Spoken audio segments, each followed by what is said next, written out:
Ohio Senator JD Vance was in Boston today speaking with a gathering of the International Association of Firefighters. He spent yesterday in Pennsylvania and Wisconsin. It's been more than 6 weeks since Vance became the Republican vice presidential nominee. And in his very first television interview with an Ohio reporter, he speaks exclusively with News 5's John Kosick about the ride this has been. For JD Vance, the last month and a half has included a whirlwind of stops across the country as Donald Trump's running mate, leveling attacks against the Democratic ticket, defending attacks against his own previous comments. We caught up with him on the campaign trail in Erie, Pennsylvania. Ed Rollins in 1992 said to Ross Perot, getting into that race, you're about to find out what it feels like to be the only fire hydrant at the Westminster Dog Show. Any truth to that? There's a lot of truth to it, but as Harry S. Truman once said, if you can't take the heat, stay out of the kitchen. I think it's one of the important things that you just have to do. If you can't pass the crucible of tough media interviews, then you can't be Vice President of the United States. You certainly can't be President of the United States. When I first brought up the idea of the vice presidency to Vance immediately after his 2022 election, he was quick to tell me, You're the first person who's asked me that, and certainly not. I think my wife would kill me.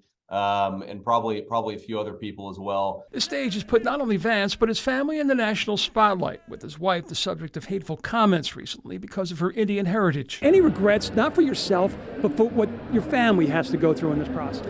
No, I mean, look, it is a huge adjustment for family, right? I don't feel bad for myself, but I do sometimes feel bad for family because it is a new thing. And what's interesting is that my wife, I think over time, really started to lean into it and sort of see it as an opportunity to work on some of the things that we both care about. So she's actually here with me. She's just in one room over here, coming out on the campaign trail, having a good time. Sometimes I certainly wish the media would focus their attacks on me and not on my family, but it's the game we play, and my wife's pretty tough. Ohio did elect you to the Senate. Do they get shortchanged in this process?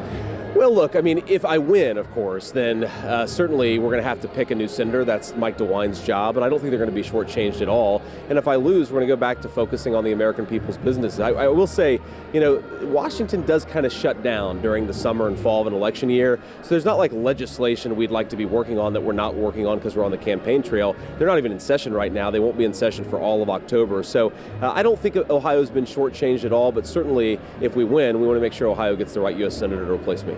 Any plans to campaign in Ohio? I think we feel good about Ohio. I'd like to come in and campaign for Bernie Moreno, obviously, because I think it's important to get Bernie Moreno across the finish line. I think he's going to make a great United States senator.